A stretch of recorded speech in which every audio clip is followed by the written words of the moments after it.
میں آیت نمبر 15 کی تلاوت فرماؤں گی. اپنے نوٹس پہ توجہ دیں یا اپنی بک سے کھول لیں اس کو.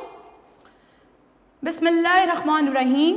فَأَمَّا الْإِنسَانُ إِذَا مَا ابْتَلَاهُ رَبُّهُ فَأَكْرَمَهُ وَنَعَّمَهُ فَيَقُولُ رَبِّي أَكْرَمَانِ. یہاں تک مارک کر لیں. صرف ایک ہی آیت میں نے آج کے جو ہے لیکچر میں ایڈ کی ہے کیونکہ یہ تھوڑی سی آپ کے لیے ہو سکتا ہے مشکل ہو. آج آپ نے سورۃ الفجر 1 تا 15 تک بھرپور دہرائی کرنی ہے. انشاءاللہ تعالی حصہ ناظرہ کو ہم اپنے اگلے لیکچر میں مزید آگے بڑھائیں گے. جی بیٹا آج کا ٹاپک جو ہے بہت ہی انٹرسٹنگ ہے اور جو ہے امید ہے بہت سی باتیں میں آپ سے جو شیئر کروں گی ان سے آپ واقف بھی ہوں گے اور بھرپور اس میں دلچسپی رکھیں گی. جی بیٹا آج کا لیکچر ہے روزہ، فضیلت اور معاشرتی اثرات. اپنے بک سے پیج کھول لیجیے گا، یہ لیسن کھول لیجیے گا تاکہ میں ریڈنگ کے ساتھ ساتھ ٹاپک ٹو ٹاپک آپ سے جو ہے سبق ڈسکس کرتی جاؤں. حصہ عبادات سے جو ہے اس ٹاپک کو لیا گیا. پہلا ٹاپک جو ہم نے عقیدہ آخرت کیا تھا وہ ہمارے ایمان میں شامل ہے. آج ہم ٹاپک جو ڈسکس کرنے جا رہے ہیں وہ ہماری عبادات میں شامل ہے. عبادت کیا ہوتا ہے؟ میں نے آپ کو یہ لفظ پہلے بھی سمجھایا. عبادت کا کیا مطلب ہوتا ہے؟ عبادت سے مراد جو ہے چونکہ ہم عبد ہیں، عبد کا مطلب ہوتا ہے بندہ، ٹھیک ہے. تو بندہ ہونے کے طور پر جب ہم اپنی زندگی کو فرما برداری سے گزارتے ہیں، صرف اور صرف اللہ تعالیٰ کی فرما برداری میں گزارتے ہیں، تو اس کو کیا کہیں گے؟ اس عمل کو عبادت کہیں گے. جی تو ٹاپک ہے ہمارا روزہ، فضیلت اور معاشرتی اثرات. روزہ کیا ہے؟ سب سے پہلے اس کو جاننا ضروری ہے، ٹھیک ہے. روزہ جو ہے ارکان اسلام کا ایک اہم رکن ہے. تو سب سے پہلے بیٹا جائزہ لیتے ہیں ارکان اسلام کیا ہے. ارکان اسلام وہ ہیں جن پر ہماری ایمان کی عمارت جو ہے وہ ٹکی ہوئی ہے. سب سے پہلے توحید، نماز، روزہ، زکوٰۃ، حج، جن کو آپ 5 پلرز آف اسلام بھی کہتے ہیں، ٹھیک ہے. بنیادی طور پر کلمہ گو جب ہم ہوتے ہیں، اسلام قبول کرتے ہیں، تو اس حصے کو توحید کہا جاتا ہے جس کا مطلب لا الہ الا اللہ محمد رسول اللہ ہے. اس کے بعد جو ہے عبادات آ جاتی ہیں. عبادات میں سب سے افضل نماز ہے اور روزہ جو ہے وہ تیسری حیثیت رکھتا ہے. اس کے بعد میں آپ کو یہاں پر بتاتی چلوں چونکہ نماز جو ہے واقعہ معراج پر جو ہے فرض ہوئی ہجرت سے چند سال پہلے 27 رجب 10 نبوی کو. اسی طرح روزہ جو تھا وہ 10 شعبان 2 ہجری کو فرض ہوا.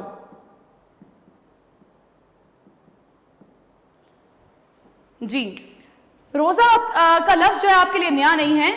اتنی بات آپ نے جان لی کہ عبادت ہے، ارکان اسلام کا ایک اہم رکن ہے. اور کون سا رکن ہے؟ تیسرا رکن ہے. یہاں پر تھوڑی سے جو ہے ابہام پایا جاتا ہے بیٹا. اس بات کو میں یہاں پر کلیئر کر لوں. کہیں پر کہا جاتا ہے کہ روزہ جو نماز جو ہے، زکوٰۃ جو ہے وہ تیسرا رکن ہے، کہیں پر کہا جاتا ہے روزہ تیسرا رکن ہے. تو یہاں پر فرق آ جاتا ہے فرضیت کے حوالے سے. 2 ہجری کو جب روزہ فرض ہوا تو اس سے پہلے زکوٰۃ فرض ہو چکی تھی، ٹھیک ہے. فرض نہیں ہوئی تھی، اس کے احکامات اترے تھے 2 ہجری کے حوالے سے. لیکن پھر اس کے احکامات اترتے چلے گئے 8 ہجری اور پھر 9 ہجری کو اس کو نافذ کیا گیا، ٹھیک ہے. تو فرضیت کے اعتبار سے جیسے کہا جاتا ہے وَأَقِیمُوا الصَّلَاةَ وَإِیتَاءِ الزَّکَاۃ کہ نماز قائم کرو اور زکوٰۃ ادا کرو، تو اس حوالے سے یہ بھی سمجھا جاتا ہے کہ یہ تیسرا رکن ہے. لیکن چونکہ اس کے احکامات پہلے آئے تو اس لیے روزے کو تیسرا رکن متصور کیا جاتا ہے. یہ بات آپ کو کلیئر ہوگی. اب لفظ روزہ سے واقف ہونا ضروری ہے. میں نے اپنے بورڈ کے کارنر پر آپ کو ایک چیز نظر آ رہی ہوگی. SLOs میں ہمیشہ آپ کو بتاتی ہوں کہ آپ لوگوں کے جو آبجیکٹیوز ہیں اسٹوڈنٹس کے، ٹھیک ہے، اسٹوڈنٹ لرننگ آبجیکٹیوز یا اسٹوڈنٹ لرننگ آؤٹ کمز جو ہیں ان کو لازمی لکھا کریں. بیکاز یہ کی پوائنٹس ہوتے ہیں کسی بھی لیکچر کا کہ اس لیکچر کے تھرو ٹیچر نے آپ کو کیا ڈیلیور کرنے کی کوشش کی ہے. ان کو لازمی ان پوائنٹس کو آپ کہیں نہ کہیں لازمی لکھ لیں تو بہتر ہوگا. سب سے پہلے بیٹا آج کا میں آپ سے پوائنٹ جو ڈسکس کرنے چاہ رہی ہوں وہ ہے روزے کا مفہوم. کسی بھی ٹاپک کو سمجھنے سے پہلے اس کا مفہوم سمجھنا ضروری ہے. اور میں آپ کو یہ بھی بات بتائی ہوئی ہے بارہا کہ ہم کسی بھی لفظ کو جب سیکھتے ہیں اس کو 2 طرح سے میں آپ کو سکھاتی ہوں. لغوی یعنی لغت سے کیا مراد ہے، اور اصطلاحی یعنی شریعت دین اسلام میں سے کیا مراد ہے. تو سب سے پہلے ہم روزے کے لغوی معنی سیکھیں گے. لغت سے اس سے مراد ہے، پہلے تو آپ کو یہ معلوم ہونا چاہیے صوم یا سیام. روزہ عربی زبان کا لفظ ہے جس کو صوم یا سیام کہا جاتا ہے. جیسے آپ جانتے ہو رمضان کے مہینے مسلمانوں پر روزے فرض ہیں، اس لیے رمضان کے مہینے کو ماہ سیام بھی کہتے ہیں. جی اس کے بعد یہ لفظ ہم نے سیکھ لیا کہ صوم یا صیام کہا گیا، لغت میں اس سے مراد ہے رک جانا یا بچنا۔ اب کن چیزوں سے رکنا ہے اور کن چیزوں سے بچنا ہے ہمیں، آپ جانتے ہو اچھی طرح حالت روزہ میں آپ سب لوگ روزہ رکھتے ہوگے ضرور، آپ جانتے ہوگے کہ روزے کی حالت میں ہم کھانے پینے سے رک جاتے ہیں، ٹھیک ہے، اور ہر برے کام سے رک جاتے ہیں، گناہوں سے بچتے ہیں، تو اسی کا نام روزہ ہے، رک جانا یا بچ جانا۔ اور انشاءاللہ تعالی اس ٹاپک کو، یہ کن باتوں سے رکتے ہیں، صرف کھانے پینے سے رکنے کا نام ہی روزہ نہیں ہے، باقی کے جو اس کے پوائنٹس ہیں وہ میں انشاءاللہ آگے آپ کو مزید سمجھانے کی کوشش کروں گی۔ لغوی معنی بیٹا آپ کو سمجھ آ گیا، اب اس سے اصطلاحی معنی کیا ہے، اصطلاح میں اس سے کیا مراد ہے؟ طلوع فجر سے لے کے غروب آفتاب تک ایک مسلمان کا کھانے پینے اور جائز نفسانی خواہشات سے رک جانا۔ تو ہمارا آج کے اس روز میں پہلا پوائنٹ تھا روزے کا مفہوم لغوی اور اصطلاحی۔ لغت میں پہلے سیکھنا آپ کے لیے یہ ضروری ہے کہ یہ عربی زبان کا لفظ ہے جو صوم یا صیام سے لیا گیا ہے، ٹھیک ہے، تو اس لفظ کا صوم کا مطلب کیا ہے، رک جانا یا بچنا، ٹھیک ہے۔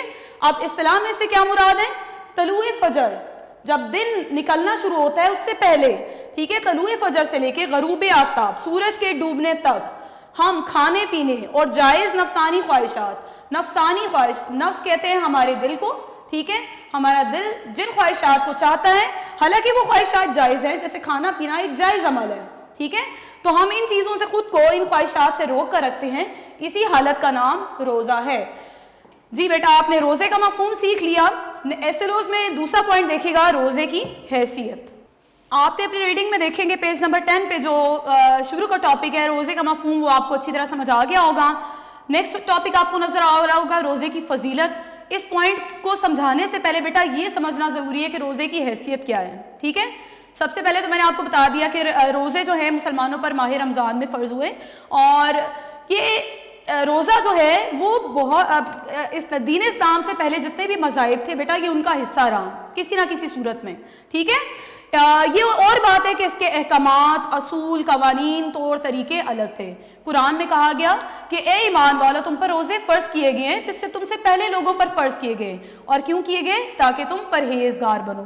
تو روزے کی حیثیت کیا ہے یہاں پر، اس اللہ تعالیٰ کے ارشاد سے ہمیں ظاہر تو ہو رہی ہے کہ روزہ ایسی عبادت ہے جس کے ذریعے ہم گناہوں سے بچ جاتے ہیں، ٹھیک ہے۔ یہ روزہ ایسی چیز ہے جو ڈھال ہے گناہوں کے لیے ہمارے لیے، ٹھیک ہے۔ اور روزے کی حیثیت اس حوالے سے بھی ہمارے لیے بہت مقدم ہے کہ رمضان کے مہینے میں اللہ تعالیٰ نے قرآن کا نزول فرمایا۔ آپ نے سورۃ القدر پڑھ رکھی ہوگی، انا انزلناہ فی لیلۃ القدر، ٹھیک ہے، بے شک ہم نے قرآن کو شب قدر میں نازل فرمایا، ٹھیک ہے۔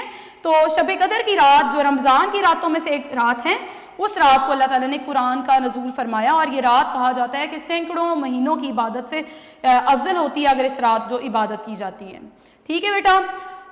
حیثیت بھی آپ کو سمجھ آ گئی، مفہوم بھی سمجھ آ گیا ہے۔ اب حیثیت کے لیے ایک اور ورڈ سمجھنا ضروری ہے، رمضان۔ اب رمضان کیوں کہا گیا اس کو، ٹھیک ہے، رمضان میں کیوں روزے فرض ہوئے؟ رمضان کا بھی مطلب بیٹا ہوتا ہے جلنا۔ اب کس چیز کا جلنا، رمضان میں کیا جلتا ہے؟ انسان کے گناہ جلتے ہیں، گناہ جلنا، ٹھیک ہے۔ اور جب انسان کے گناہ جل جاتے ہیں تو انسان کی کیا ہو جاتی ہے، بخشش۔ اور یہ بات آپ نے اچھی طرح جانتے ہوں گے کہ رمضان کے مہینے کو بخشش کا مہینہ بھی کہا جاتا ہے، معافی کا مہینہ بھی کہا جاتا ہے۔ جب پورے سال انسان گناہوں کی زندگی گزارتا ہے تو رمضان کا مہینہ اس کے لیے کہ سعید خوشخبری لے کے آتا ہے کہ اس مہینے جو ہے انسان اپنے گناہوں کو اللہ سے بخشوا لے گا۔ جی رمضان کی حیثیت بیٹا سمجھ آ گئی۔ اب نیکسٹ ٹاپک کی طرف بڑھتے ہیں، روزے کی فضیلت۔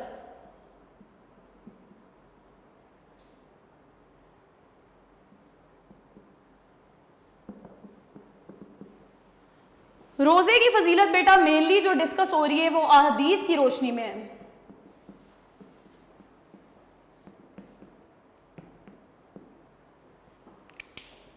آپ اپنی بک سے پیج کھولے گا جہاں پر یہ ٹاپک موجود ہے روزے کی فضیلت، میں وہیں سے آپ کو یہ سمجھانے کی کوشش کروں گی۔ روزے کی فضیلت کے لیے فضائل کا لفظ بھی استعمال ہوتا ہے، روزے کے فضائل، ٹھیک ہے؟ جب ہم لانگ کوسچن کریں گے تو وہاں پر یہ فضائل کا لفظ استعمال ہو رہا ہے۔ جی، اسلامی عبادات میں روزے کے بہت سے فضائل بیان کیے گئے ہیں، جو جیسا کہ میں نے آپ کو بتایا کہ رسول اللہ صلی اللہ علیہ وسلم کے فرمان سے جو ہے اس کی فضیلت کہ روزہ رکھنا کیوں افضل ہے، کیوں اہم ہے، کیوں جو ہے ہمارے لیے ثواب کا باعث ہے، تو بیان کیا جائے گا۔ سب سے پہلے ارشاد رسول اللہ صلی اللہ علیہ وسلم کا میں پڑھوں گی، اذا دخل رمضان فتحت ابواب الجنت غلقت ابواب جہنم وسلسلات الشیاطین، ٹھیک ہے؟ جب رمضان داخل ہوتا ہے تو کیا ہوتا ہے؟ جنت کے دروازے کھول دیے جاتے ہیں، اور کیا ہوتا ہے؟ جہنم کے دروازے بند کر دیے جاتے ہیں، اور شیاطین کو جکڑ دیا جاتا ہے۔ جکڑ دیا جاتا ہے مطلب قید کر دیا جاتا ہے۔ تو بیٹا رسول اللہ کے ارشاد سے کیا بات سمجھ آتی ہے؟ جنت کے دروازہ کھل جانے کا مطلب یہ ہے کہ اللہ تعالیٰ انسانوں کو نیکیاں کرنے کی بے انتہا توفیق عطا کرتا ہے، اور انسان اتنی نیکیاں کماتا ہے کہ پھر وہ خصوصی طور پر جنت کا حقدار ہو جاتا ہے۔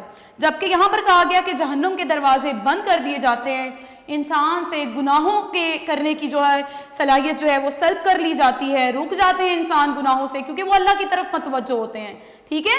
جیسا کہ میں نے آپ کو بتایا کہ شروع میں کہ رمضان جو ہے وہ پرہیزگاری سکھاتا ہے، پرہیزگاری یعنی متقی بناتا ہے، انسان کو گناہوں سے روکتا ہے، تو ظاہری بات ہے جب انسان گناہوں سے رک جائے گا تو پھر جہنم کے دروازے بند ہو جائیں گے۔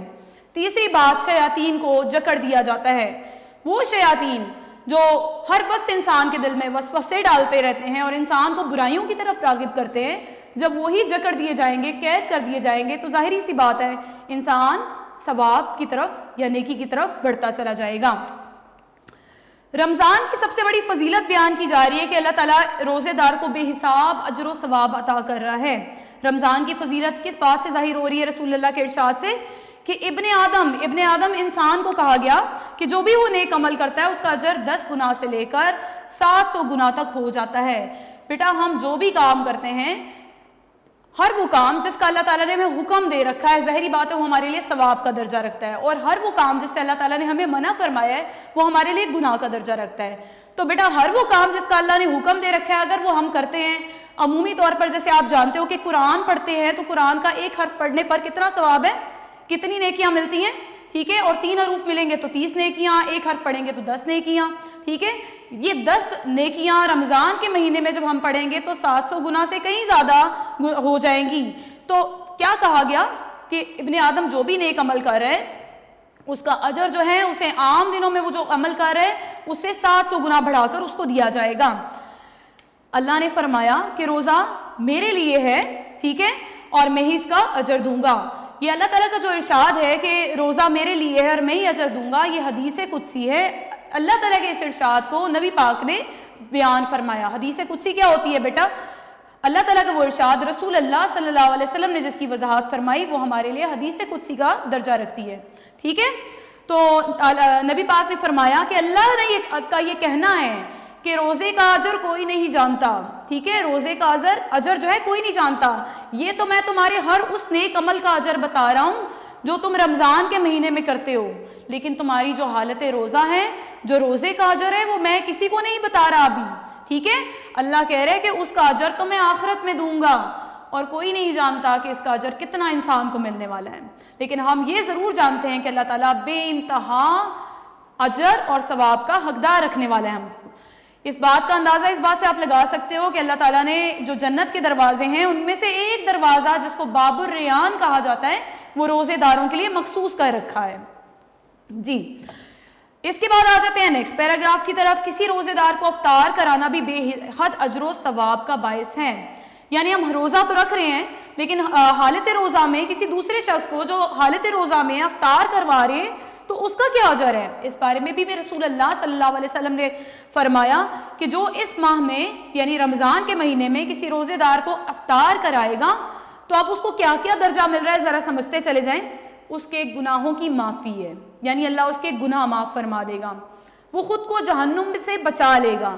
ظاہر سی بات ہے جب اللہ تعالیٰ اس کے گناہ معاف کر دے گا تو وہ جہنم کے عذاب سے بھی بچ جائے گا۔ اور پھر کہا جا رہا ہے کہ اسے روزے دار جتنا ہی ثواب ملے گا، یعنی وہ حالت روزہ میں نہیں بھی ہے تو اسے روزے دار جتنا ثواب ملے گا۔ جبکہ اس کے روزے میں کوئی کمی واقع نہیں ہوگی روزے کے ثواب میں. مینز اگر وہ حالت روزہ میں ہے تو اس کا ثواب الگ ملے گا, اور اگر حالت روزہ میں نہیں ہے تو پھر اس کو روزے دار جتنا بھی ثواب ملے گا. یہ ارشاد رسول اللہ صلی اللہ علیہ وسلم کا اچھی طرح آپ کو سمجھ آ گیا ہوگا. ٹھیک ہے, اس کے بعد فضائل میں آپ اپنے نوٹس کی طرف ذرا توجہ فرمائیں, کیونکہ 2 ہیڈنگ میں آپ کو یہاں سے نوٹ سے سمجھاؤں گی. وہ آپ کی ریڈنگ میں فردر ہم اس کو ریڈ ضرور کریں گے, لیکن یہ ٹاپک جو ہے تھوڑا سا چینج ہو رہا ہے, اس لیے میں چاہ رہی ہوں آپ نوٹ سے پڑھ لو اس کو. پیج نمبر 19, سوال نمبر 2. سوال نمبر 2 کو ڈسکس کرنے سے پہلے ذرا دیکھیے گا, روزے کا مفہوم بیان کریں لغوی اور شرعی. یہ بات آپ کو اچھی طرح کنوے ہوگی کہ ارکان اسلام کا رکن ہے. قرآن و حدیث میں صوم یا صیام کہتے ہیں, معنی رک جانے یا بچ جانے کے ہیں. شریعت میں سے کیا مراد ہے کہ ہم وہ عبادت جس میں ایک مسلمان جو ہے طلوع فجر سے لے کے غروب آفتاب تک کھانے پینے اور جائز نفسانی خواہشات سے رک جاتا ہے. ٹک کر لیں بیٹا. لانگ کوسچن نمبر 1 میں آپ کو سمجھا چکی ہوں, روزے کے فضائل بیان کریں. It's long question number 2. رسول اکرم صلی اللہ علیہ وسلم کے ارشادات سے, یعنی احادیث رسول اللہ صلی اللہ علیہ وسلم کے ارشادات کا ہی درجہ رکھتے ہیں. پہلا ارشاد میں نے آپ کو بتا دیا کہ جب رمضان داخل ہوتا ہے تو کیا جنت کے دروازے کھول دیے جاتے ہیں, جہنم کے دروازے بند کر دیے جاتے ہیں اور شیاطین کو جکڑ دیا جاتا ہے. دوسرا ارشاد, ابن آدم انسان کو کہا گیا کہ وہ جو بھی نیک عمل کرے گا اس کا اجر اللہ کے ہاں کتنا ہے, 10 گنا سے لے کے 700 گنا تک بڑھا دیا جاتا ہے.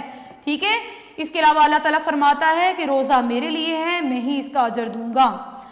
تیسرا ارشاد, جو شخص ماہ رمضان میں کسی روزے دار کو افطار کرائے گا تو اس کے گناہوں کی معافی ہے, وہ خود کو جہنم سے بچا لے گا, اسے روزے دار جتنا ہی ثواب ملے گا, جبکہ روزے دار کے اپنے ثواب میں کوئی کمی واقع نہ ہوگی.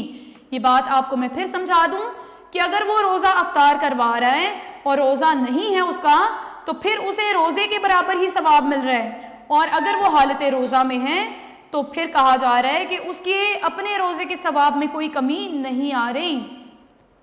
چوتھا ارشاد پڑھیں گے یہاں سے, روزے دار کے لیے 2 خوشیاں. آپ روزہ رکھتے ہوگے, دن بھر بھوک پیاس کا تجربہ کرتے ہوگے, تو یہ چیز آپ نے دیکھی ہوگی کہ جیسے جیسے افطاری کا وقت قریب آتا جاتا ہے تو آپ کے چہرے پہ خوشی سی نمودار ہونے لگ جاتی ہے, کیونکہ یہ وہ وقت ہوتا ہے. 2 طرح کی خوشی ہو سکتی ہے بیٹا, اس کو ہم 2 طرح سے ڈسکس کر سکتے ہیں. ایک تو یہ جو آپ نے پورے دن ماما سے فرمائش کی ہوتی ہے کہ افطاری میں ہم یہ کھائیں گے, کھانے پینے کی خوشی جو دن بھر رکے ہوتے ہیں اس سے. اس کے علاوہ خوشی اس چیز کی بھی بیٹا ہونی چاہیے کہ اللہ نے فرمایا کہ جب تم حالت روزہ میں, جب افطار کا وقت ہو چلا ہے اور تم اس حالت میں مجھے پکارو گے تو میں تمہاری پکار کا اسی وقت جواب دوں گا. یعنی ہم جو بھی دعا فرماتے ہیں اللہ تعالیٰ اسے قبولیت کا درجہ دیتا ہے. افطار سے پہلے جب ہم اللہ تعالیٰ سے جو ہے دعا کرتے ہیں تو وہ وقت جو ہے ہمارے لیے بہت خوشی کا ہونا چاہیے. ایک خوشی یہ بیان کیا جا رہا ہے کہ روزے دار کے لیے 2 خوشیاں ہیں. ایک خوشی افطار کے وقت میں نے آپ کو وضاحت کر دی, اور دوسری خوشی اپنے رب سے ملاقات کے وقت. یہ خوشی ابھی ہم نے محسوس نہیں کی, یہ خوشی اس وقت ہوگی جب آخرت میں اللہ تعالیٰ ہمارے روزوں کے عوض جب ہم اللہ سے ملاقات کریں گے اور اللہ تعالیٰ ہمیں انشاءاللہ تعالیٰ بہت زیادہ جو ہیں اب اجر سے نوازے گا. یہ اللہ تعالیٰ نے اس خوشی کا ذکر فرمایا کہ اس حالت میں جو ہے, جو تم لوگ میرے پاس حاضر ہوگے اور مجھ سے ملاقات کرو گے تو پھر میں تم لوگوں کو خوش کر دوں گا. جی, رسول اللہ صلی اللہ علیہ وسلم کا 5واں ارشاد, روزے دار کی منہ کی بو اللہ تعالیٰ کے نزدیک مشک کی خوشبو سے زیادہ پسندیدہ ہے. اللہ تعالیٰ کو حالت روزہ میں جب ہمارا معدہ خالی ہوتا ہے, ٹھیک ہے, تو جو ہے کہا گیا کہ ایک روزے دار حالت روزہ میں منہ سے جو بو ہوتی ہے اس کی, کہا جا رہا ہے کہ مشکفور انتہائی خوشبودار ایک جڑی بوٹی ہے. ٹھیک ہے, تو کہا جا رہا ہے کہ اللہ تعالیٰ کو وہ بہت زیادہ پسندیدہ ہے, لیکن کہا گیا کہ روزے دار کے منہ کی بو اس سے بھی زیادہ پسندیدہ ہے. ٹھیک ہے, روزے کے فضائل بیٹا آپ کو اچھی طرح سمجھ آ گئے ہوں گے رسول اللہ صلی اللہ علیہ وسلم کے ارشادات کی روشنی میں, اور ساتھ ساتھ بیٹا آپ کا لانگ کوسچن نمبر 2 بھی پریپیئر ہو گیا ہوگا. آپ اپنے لانگ کوسچن نمبر 1 اور 2 کو ٹک کر لیجئے گا. ہمارے چھوٹے سے 2 ٹاپک رہ گئے, میں ان کی طرف بڑھوں گی. ساتھ ساتھ میں سلوز بتاتی جو ہم کیا ڈسکس کر چکی ہے, روزے کا مفہوم, روزے کی حیثیت, روزے کی فضیلت. اب روزہ اور دوسری عبادات میں فرق.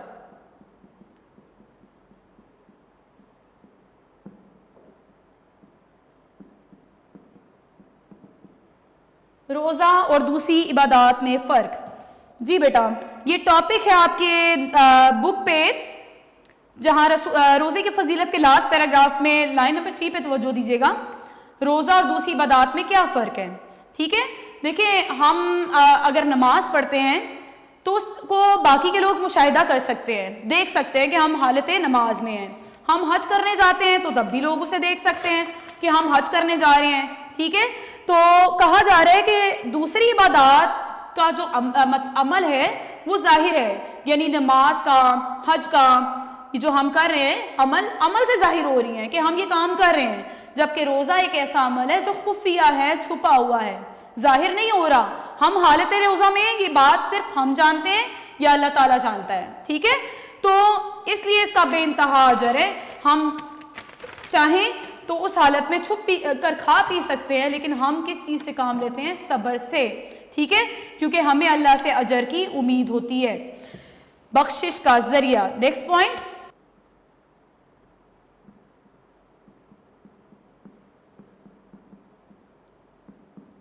روزہ جو ہے وہ ہمارے لیے بخشش کا ذریعہ ہے.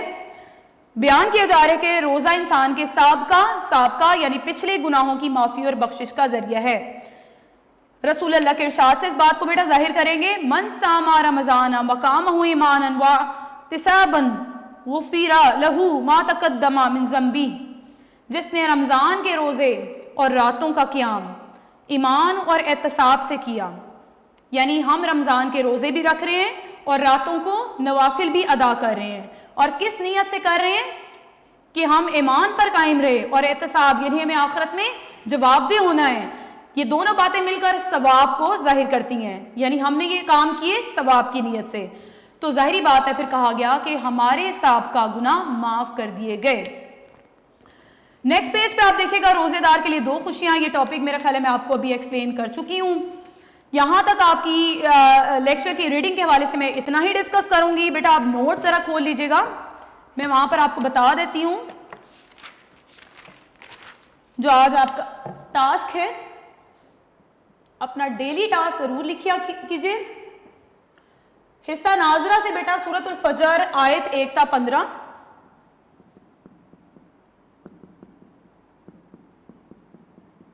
ٹھیک ہے, کلمہ نمبر 3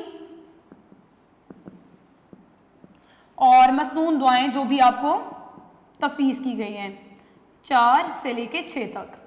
اور اس کے بعد لانگ کوسچن نمبر 1 اور 2 انتہائی آسان ہے, یہ آپ کی لرننگ کا حصہ ہوں گے آج. اور بیٹا اس کے ساتھ ساتھ اسی ٹاپک سے ریلیونٹ شارٹ کوسچن اپنے مارک کر لیجئے گا اپنی بک پہ. پیج نمبر 18 سامنے کیجئے گا. روزے کا مفہوم بیان کریں, ٹک کر لیں اس کو کیونکہ میں آپ سے ڈسکس کر چکی ہوں. شارٹ کوسچن نمبر 2 روزے دار کے لیے کتنی خوشیاں ہیں. شارٹ کوسچن نمبر 3 روزہ اور دوسری عبادات میں کیا فرق ہے. شارٹ کوسچن نمبر 5 رمضان المبارک کی سب سے بڑی فضیلت کیا ہے.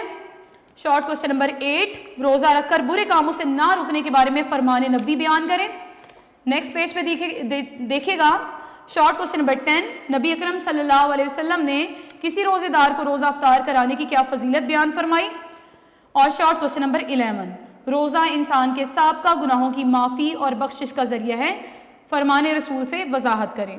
جی بیٹا یہ تھا آپ کا آج کا ٹاسک, جو بھی ریلیونٹ شارٹ کوسچنز ہیں یہ آپ کی لرننگ کا پارٹ ہوں گے. امید ہے بیٹا آپ کو آج کا ٹاپک سمجھ آیا ہوگا اور آپ بھرپور طریقے سے جو ہے اپنی لرننگ کو جاری رکھیں گے. Thank you very much. اللہ حافظ.